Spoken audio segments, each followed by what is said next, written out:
Assalamualaikum warahmatullahi taala wabarakatuh.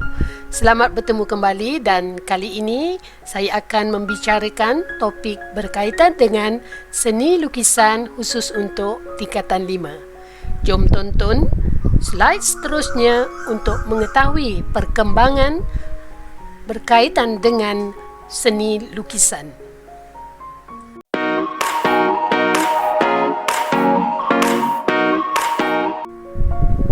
Baiklah, kali ini saya akan bawakan kupasan tajuk berkaitan dengan seni lukisan.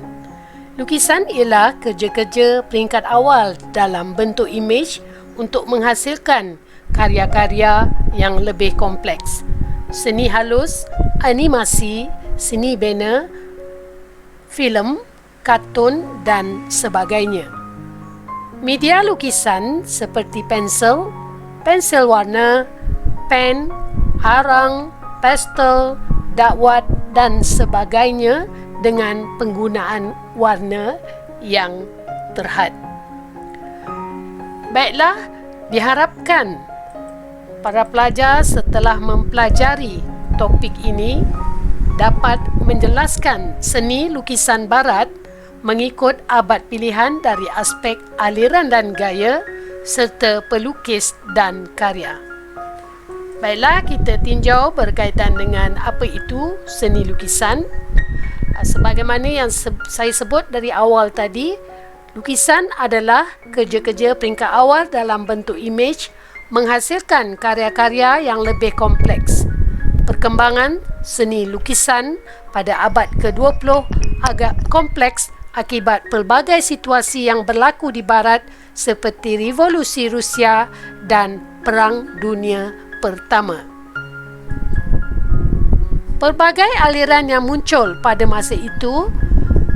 Yang pertama ialah aliran Fauvisme 1900 hingga 1910. Aliran ini menolak idea peniruan terhadap alam, memberi kebebasan untuk berekspresi bagi menggambarkan hal benda yang dilukis, dan lukisan yang dihasilkan menggambarkan luahan emosi secara spontan.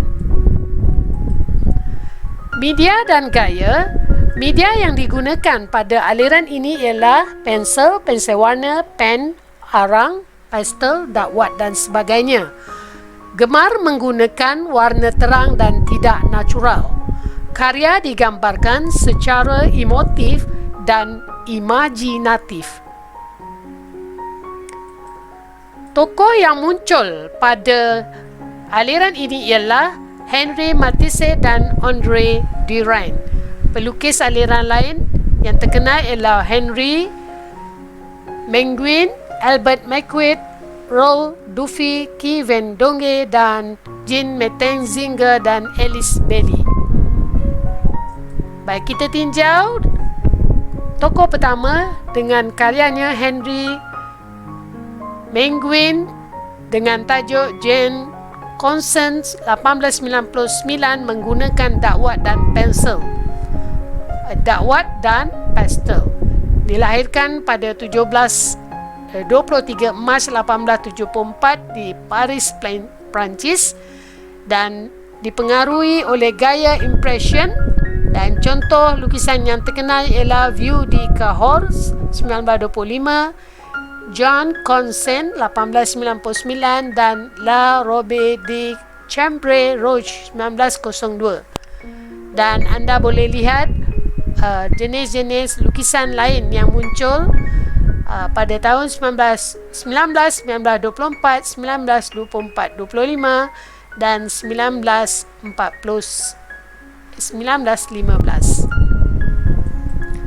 Seterusnya kita lihat Albert Maquet dengan karyanya La Marseillaise des Quatre Saisons 1905 menggunakan media dakwat. Beliau dilahirkan pada 27 Mac 1875 di Bordeaux, Perancis, dan contoh lukisan yang terkenal ialah Paris, Notre Dame, La Marchande des Quatre Saisons dan Portrait de Clementine. Dan lukisan-lukisan lain boleh anda lihat pada tahun 1913, 1900, 1905, 1927. Itu adalah antara karya-karya yang boleh anda kaji. Dan banyak lagi sebenarnya karya-karya beliau boleh anda lihat di laman Sesawang. Seterusnya kita pergi kepada tokoh Raoul Dufy. Dilahirkan pada 3 Jun 1877 di Le Havre, Perancis, dan lukisan beliau banyak dipengaruhi oleh Claude Monet dan Matisse. Karya beliau yang terkenal ialah Portrait of Claudine 1902, Cupid Landscape with Haystacks 1913 dan Face Farok 1929, dan diikuti dengan karya-karya lain yang boleh anda lihat yang telah berjaya dihasilkan oleh Raoul Dufy. Seterusnya kita beralih kepada aliran Ekspresionisme 1905 hingga 1925. Aliran ini bermula di Perancis, di Jerman pada awal abad ke-20 dan dipelopori oleh kumpulan Die Brocke dan The Blowy Reiter. Tokoh dan karya yang boleh kita lihat pada aliran Ekspresionisme ialah Ernst Ludwig Kirchner, Erich Heckel, Carl Schmidt, Rothloff, Oskar Kokoschka, Amedeo Modigliani, French March, Auguste Marquet, Gabriel Monteux, Heinrich Campendong dan Edvard Munch. Dari segi aliran dan gaya yang dibawa pada aliran Ekspresionisme ialah olahan hal benda lebih kepada aspek penggayaan dan warna yang menggambarkan luahan perasaan secara spontan dan bebas. Kebanyakan karya yang dihasilkan menggambarkan kegelisahan dan kecelaruan pelukis pada waktu itu, dan pelukis menggambarkan reaksi mereka terhadap realiti yang dialami. Imej tidak digambarkan secara jelas, tapi lebih kepada penzahiran terhadap kesan emosi manusia. Baik, kita lihat tokoh yang menghasilkan karyanya pada aliran Ekspresionisme ialah Ernst Ludwig Kirchner, lahir pada 6 Mei 1880 di Aschaffenburg, Jerman. Kemudian sering menggunakan unsur seni tradisional Afrika dan Oseania dalam karyanya, dan contoh karya yang terkenal ialah Bergwald 3, Hamster Verman, Station in Davos dan In the Greenhouse. Di sebelah ni adalah salah satu karya beliau, iaitu Street Scene 1914 menggunakan media pastel. Seterusnya boleh anda lihat karya-karya beliau yang lain dan boleh anda explore di laman Sesawang ataupun buku teks anda. Seterusnya kita beralih kepada Erich Heckel yang dilahirkan pada 31 Julai 1883 di Doubel, Jerman. Salah seorang pelopor aliran Ekspresionisme Jerman, dan contoh lukisan beliau ialah Two Riders and Horses 1927, Waterfalls 1922 dan Doftras 1907. Contoh lukisan Doftras berada di gambar yang ditunjukkan, yang dilahirkan pada 1907 menggunakan media krayon. Seterusnya ialah Carl Schmidt Rothloff, dilahirkan pada 1 Disember 1884 di Kremlin, Jerman, dan contoh lukisan beliau yang terkenal ialah Horses by the Sea 1919, Russian Head 1919 dan Landscape with Trees 1960 hingga 1965. Lukisan lain boleh anda lihat seperti Drei Männer im Boot ataupun Three Men in the Boat dan Orin Ascendus Manchen. Manakala gambar yang ditunjuk ialah landscape with tree yang dilahirkan pada tahun 1960 hingga 1965 menggunakan kapur warna dan dakwat India. Seterusnya kita pergi kepada aliran Cubism 1907 hingga 1922. Aliran Cubism muncul kesan daripada modernisasi di Eropah dan sangat berpengaruh pada awal abad ke-20. Terdapat dua gaya aliran ini iaitu Cubism analitik dan Cubism sintetik. Aliran ini dipelopori oleh Pablo Picasso dan Georges Braque. Dari segi aliran dan gaya yang dibawa oleh Cubism ialah media yang digunakan ialah media pensel, pastel, arang dan pen. Manakala teknik yang digunakan ialah teknik silang pangkah, garisan selari dan juga gosokan. Pada aliran ini, pelukis mengaplikasikan bentuk realisme ke dalam bentuk geometri. Ciri utama aliran ini ialah penggunaan latar belakang dan objek yang bertindan serta kesan ruang yang cetek. Tokoh karya yang lain ialah pelukis Albert Glazes, John Marsinger, Joan Gris, Robert Delaunay dan Henry de Fontaine. Pelukis aliran ini membina semula objek dengan menggunakan rupa dan satah geometri yang diabstrakkan. Pelbagai unsur garisan, jalinan dan perspektif digunakan dengan jelas. Karya lukisan digambarkan seolah-olah terpisah oleh rupa geometri dan satah-satah yang dihasilkan. Mari kita lihat pelukis dan karya bagi aliran Cubism. Yang pertama ialah Albert Glazes yang dilahirkan pada 8 Disember 1881 di Paris, Perancis, berminat dengan bidang seni dan metafizik, dan contoh lukisan yang terkenal ialah Vase 1949, Toll 1914, Martenite 1936. Manakala lukisan-lukisan lain dapat anda rujuk di laman sesawang ataupun buku teks yang dibekalkan kepada anda. Seterusnya ialah Jean Marsinger, dilahirkan pada 24 Jun 1883 di Nantes, Perancis. Contoh lukisan yang terkenal ialah Femme la coupe des fruits et aux faisans dan Portrait de Johnny Philly.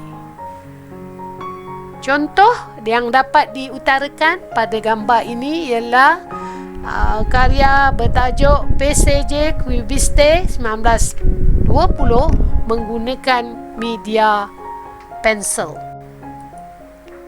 Seterusnya kita beralih kepada Joan Gris. Dilahirkan pada 23 Mac 1887 di Madrid, Spanyol, dan lukisan beliau yang terkenal ialah Nature Morte, Le Homme à la Quatre ataupun The Man in Guitar, dan Nature Morte à la Tese, Dead Nature of the Teapot. Itu adalah sebahagian karya yang telah dihasilkan Joan Gris, dan anda boleh kaji semua karya-karya daripada Joan Gris. Lebih banyak lagi karya-karya yang telah dihasilkan oleh beliau. Seterusnya kita beralih kepada karya aliran Surrealisme yang muncul pada 1924 hingga 1966. Aliran Surrealisme ini berpusat di Paris. Idea utama aliran ini adalah untuk menunjukkan kreativiti minda bawah sedar dan melampaui pemikiran logik. Gaya surrealisme ini menimbulkan kesan-kesan aneh dan kadang-kadang di luar pemikiran manusia. Kesannya boleh dirasai oleh manusia walaupun tidak dapat difahami. Tumpuan kandungan karya ini adalah kepada ekspresi bawah sedar minda pelukis. Pelukis menggunakan imej bawah sedar dan alam khayalan yang tidak logik. Kebanyakan objek-objek diletakkan pada tempat yang tidak sesuai dan dicantum-cantumkan mengikut imajinasi pelukis. Tokoh yang lahir pada zaman ini ialah pelukis terkenal André Breton, André Rosda dan Max Ernst. Pelukis lain ialah Paul Pon, René Magritte, Salvador Dali, Paul Klee, Joan Miro, Jean Arp, Max Ernst, Diaz Tanguy dan Paul Delvaux. Dari segi aliran dan gaya surrealisme ini menimbulkan kesan-kesan aneh dan kadangkala di luar pemikiran manusia. Ini boleh dirasai oleh manusia walaupun tidak dipahami dan kebanyakannya adalah ekspresi di bawah sedar.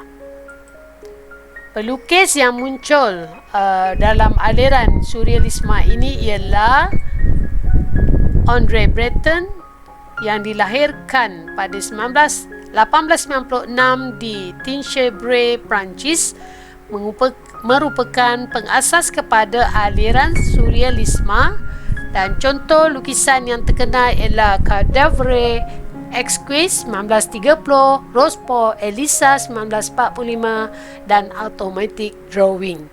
Anda boleh lihat lebih banyak lagi karya-karya beliau hasil daripada eksplorasi berkaitan dengan karya daripada André Breton. Seterusnya, kita beralih kepada André Rosda, dilahirkan pada 18 November 1913 di Mohacs, Hungary, menerima hadiah Copley pada 1964, memilih wanita dan bunga camellia sebagai hal benda. Dan karya beliau yang terkenal ialah Untitled 1958, Flower Lady 1950 dan Lady with Camellias 1960. Dan banyak lagi sebenarnya karya-karya yang dihasilkan oleh beliau dengan menitik beratkan objek ataupun hal benda wanita dan juga bunga camellia.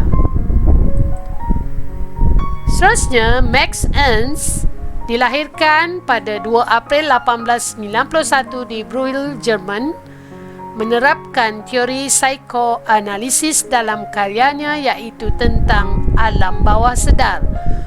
Contoh lukisan beliau yang terkenal ialah The Head Makes the Man 1920, My Beautiful Land of Mary Laurenci dan Sodalitas.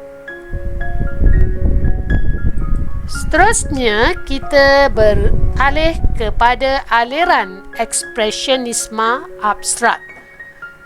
Aliran ini muncul pada 1943 hingga 1965, merupakan aliran seni yang berkembang di Amerika Syarikat. Pelukis aliran ini memisahkan diri mereka daripada gaya lukisan konvensional. Hasil karya mereka lebih cenderung kepada luahan perasaan secara bebas dan abstrak.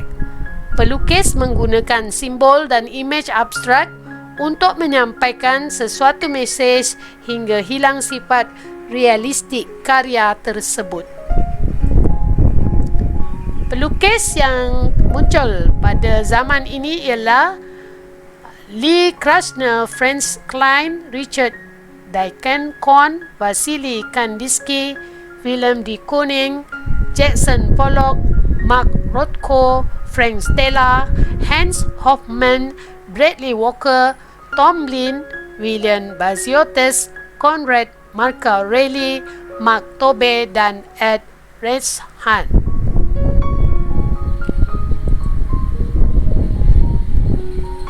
Terdapat dua kecenderungan dalam penghasilan karya bagi ekspresionisme abstrak, iaitu lukisan berdasarkan aksi pelukis dan juga lukisan yang menekankan aspek warna dan bentuk.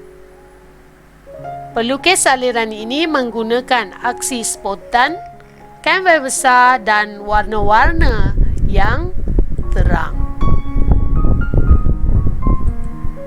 Dari segi tokoh dan karya yang muncul pada zaman aliran ini ialah Lee Krasner yang dilahirkan pada 1908 di New York, Amerika Syarikat. Nama sebenar beliau ialah Lena Krasner dan contoh lukisan beliau yang terkenal ialah Imperative 1976, Future Indicative 1977 dan Past Present Subjunctive 1976. Dan ada juga karya-karya yang lain yang boleh anda rujuk. Seterusnya kita beralih kepada Franz Klein. Dilahirkan pada 23 Mei 1910 di Pennsylvania, Amerika Syarikat. Lukisan beliau yang terkenal ialah Untitled 1953, Black, White and Brown 1959 hingga 1960, Number 3 1948 dan Composition. Lihat pada karya beliau yang ditunjukkan pada sebelah ini, Study for Hyde Street pada 1950 menggunakan media dakwat. Seterusnya, kita beralih kepada Richard Diebenkorn, dilahirkan pada 22 April 1922 di Portland, Amerika Syarikat. Lukisan beliau yang terkenal ialah Untitled 1946, 47, Untitled Urbana Series 1952 dan ada juga lukisan-lukisan lain seperti Still Life 1967, Sans Titre 1965 hingga 1967, Seated Woman with Necklace 1965, Women with a Mirror 1959 dan Ocean Park Series 1971. Itu adalah antara karya-karya daripada Richard yang terkenal. Seterusnya, kita beralih kepada seni pop yang muncul pada 1950-an hingga 1970-an. Aliran seni pop muncul di England dan di Amerika Syarikat pada tahun 1950-an. Seni pop ialah singkatan daripada perkataan popular art. Aliran ini memanfaatkan simbol-simbol dan gaya visual daripada media massa yang popular seperti surat khabar, televisyen dan iklan. Tokoh karya yang muncul pada aliran seni pop ini ialah Robert Rauschenbusch dan Jasper Johns yang dianggap sebagai pelukis terawal. Pelukis lain ialah Richard Hamilton, Roy Lichtenstein, David Hockney, Peter Blake, Alan Jones dan Andy Warhol.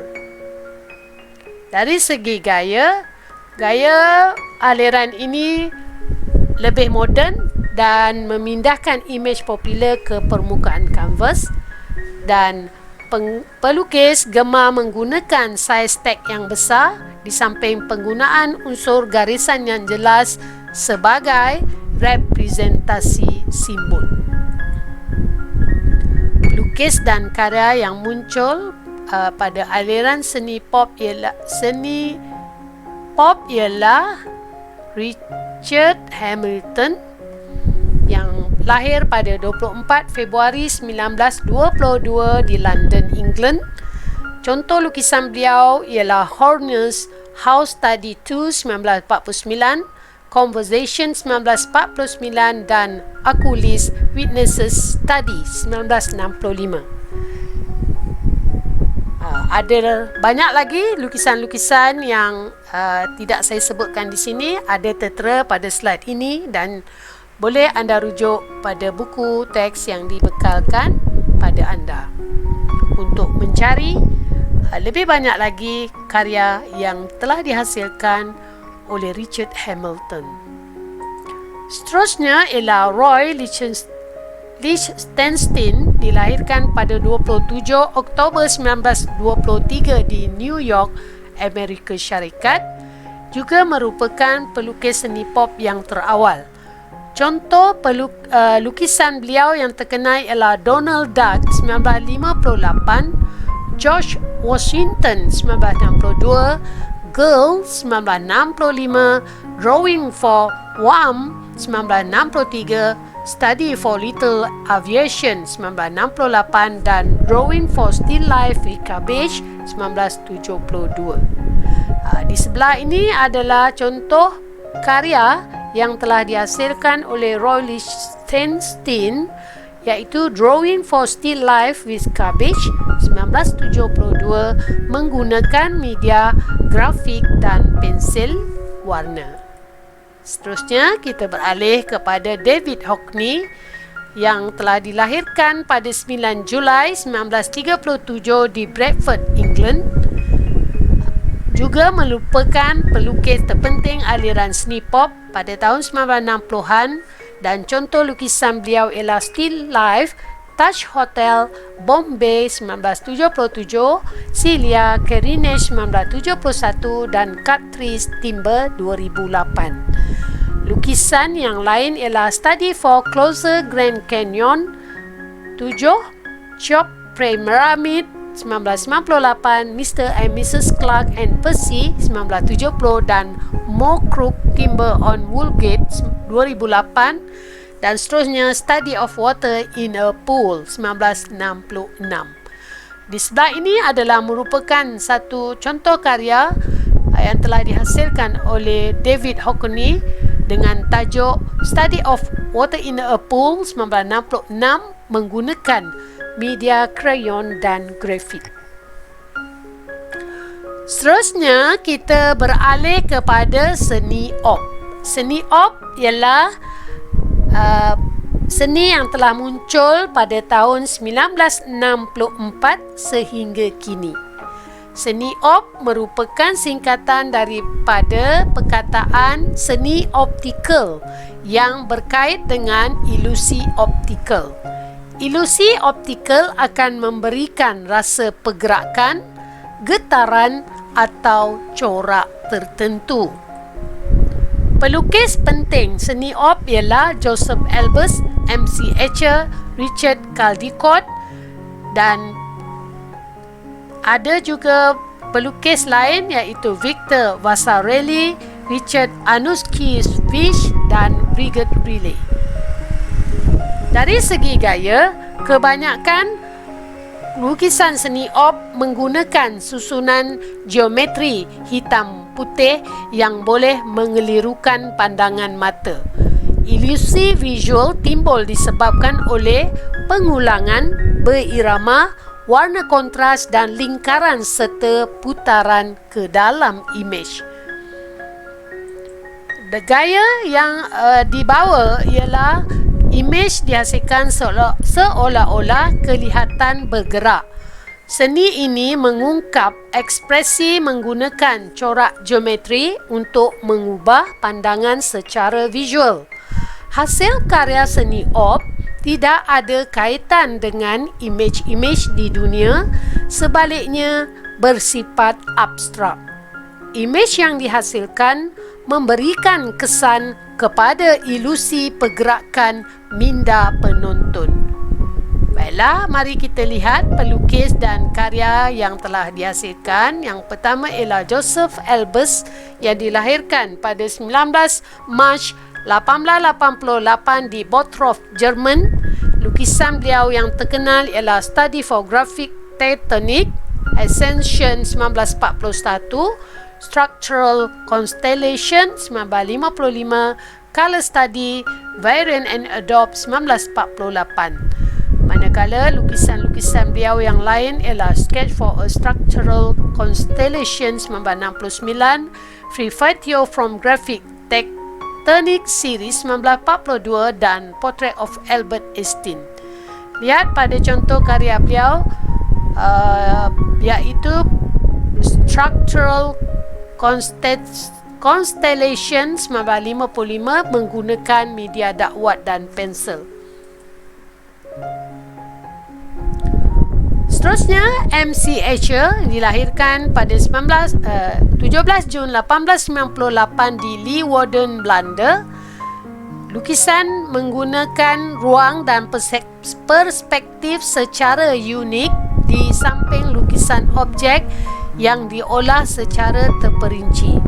Lukisan beliau yang terkenal ialah Mansion 1921, Grotto Ferrato Castle 1924 dan Fish and Scale Drawing 3 1959. Dan hasil-hasil beliau ini banyak kita lihat pada masa sekarang ini, dan boleh anda explore atau membuat eksplorasi berdasarkan karya beliau di laman sesawang.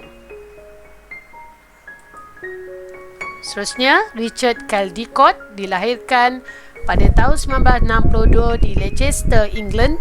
Contoh lukisan beliau yang terkenal ialah Untitled 2011 dan 2014 serta 2006. Dan lukisan lain ialah kebanyakannya ada pada tajuk yang sama, tiada bertajuk Untitled tapi lahir pada tahun 2014. Okey, seterusnya, setelah anda diberi penerangan berkaitan dengan aliran-aliran yang muncul pada awal abad 1920-an sehingga 1964 hingga kini, maka diharapkan anda telah sedikit sebanyak dapat memahami aliran-aliran seni ataupun gaya yang dibawa mewakili setiap aliran yang telah diperjelaskan. Dan anda juga perlulah mengingati tokoh-tokoh yang lahir mengikut zaman aliran yang telah diutarakan sebentar tadi. Baiklah, setelah anda mengikuti penerangan berkaitan dengan seni lukisan serta aliran-aliran yang muncul mengikut abad-abad tertentu, diharapkan anda dapat memahami setiap konsep dan gaya yang dibawa bagi aliran-aliran yang diperkenalkan. Baiklah, setelah anda mengikuti pembelajaran tadi, maka mari kita cuba menjawab soalan objektif yang disediakan untuk menguji sejauh mana kepahaman anda berkaitan dengan tajuk ini. Baiklah, soalan yang pertama, antara berikut yang manakah pelukis seni lukisan barat yang menguasai aliran optik art? Jika anda mengetahui makna optik art ini, dia adalah berkaitan dengan seni yang menggunakan manipulasi pandangan manusia. Siapakah tokoh yang muncul pada aliran seni op ini? A. Joseph Albers, Walter Gropius, Thomas Cole dan Claude Monet. Jawapannya ialah Joseph Albers. Sekiranya anda kurang pasti dengan jawapan pilihan anda boleh merujuk kepada video interaktif sebentar tadi ataupun boleh merujuk buku teks yang telah dibekalkan kepada anda. Yang kedua, unsur seni yang paling ditegaskan dalam kegiatan seni lukisan ialah, ingat balik dalam seni lukisan apa yang ditegaskan penggunaannya dalam aktiviti ini. Sebenarnya keempat-empat jawapan ini mempunyai nisbah jawapan yang sama kecuali ton warna, di mana penggunaan warna dalam seni lukisan adalah Berhad. Jawapannya ialah jawapannya ialah A. Tone warna. Yang ketiga, antara berikut yang manakah menerangkan tentang seni lukisan? A. Idea dan bentuk diolah menggunakan garisan dan tone. B. Merupakan proses awal sebelum lakaran. C. Menggunakan pigmen warna cecair. D. Tidak menggunakan warna kering. Soalan ini ada berkaitan dengan soalan yang kedua tadi. Jadi jawapan yang tepat ialah idea dan bentuk diolah menggunakan garisan dan tone. Seterusnya, baca pernyataan ini.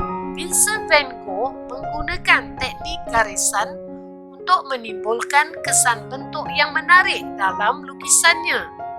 Apakah aliran yang digunakan oleh pelukis ini? A. Ekspresionisme, B. Surrealisme, C. Fauvisme, dan D. Seni pop. Jika anda memahami setiap aliran ini, tentu anda mengetahui gaya dan karya yang dibawa oleh setiap tokoh yang muncul pada aliran tersebut. Jawapan bagi soalan ini ialah A. Ekspresionisme. Seterusnya, soalan yang kelima.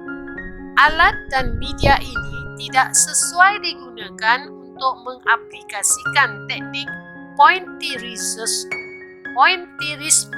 ataupun teknik titik dalam seni lukisan. Apakah alat tersebut? A. Pen, B. Pen marker, C. Pen teknikal, D. Dakwat dan berus. Adalah mustahil bila kita hendak menggunakan dakwat dan berus untuk menggunakan teknik pointillism. Boleh kita gunakan berus jika warna yang digunakan adalah pekat ataupun likat. Jadi jawapannya ialah D.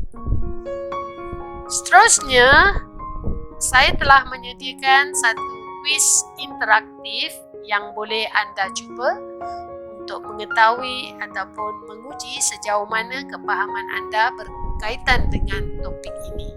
Sekiranya anda kurang memahami tentang satu-satu aliran, anda boleh ulang siar video ini untuk menguasai apakah aliran yang muncul pada setiap abad yang diketengahkan tadi.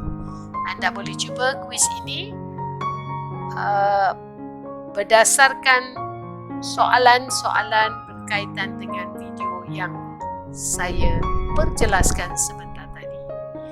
Itu saja daripada saya. Terima kasih kerana menonton dan teruskan bersama dengan saya pada siri video yang akan datang.